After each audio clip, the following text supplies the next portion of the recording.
मराठ्यांना सगळ्या सोयऱ्याचा कायदा लागू करून ओबीसी मधून आरक्षण देऊ म्हणून छत्रपती शिवाजी महाराजांची शपथ घेणारे सन्माननीय मुख्यमंत्री यांच्या किती दम आहे मनगटामध्ये हे आम्हाला दिसून आलं।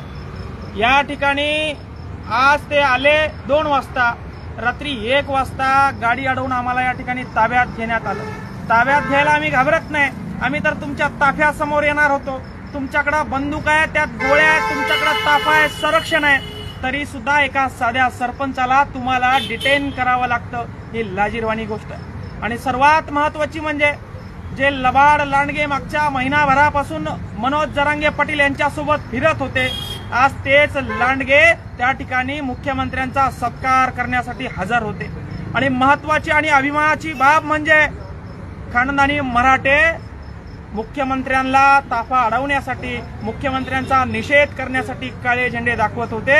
हे खरे मराठे आहेत, मराठे मावळे आहेत, हेच या ठिकाणी सांगतो। आणि तुम्ही किती आम्हाला ताब्यात घेतलं, तुम्ही किती आम्हाला अडवलं, सरळ मार्गाने आंदोलन उपोषण करून जर का आरक्षण देत नसेल तर मनोज दादाने आदेश दिला तर जिथे असाल तिथं येऊन तुमचा ताफा अडवून या ठिकाणी तुमचा निषेध करण्याची ताकद आमच्यात आहे, एवढं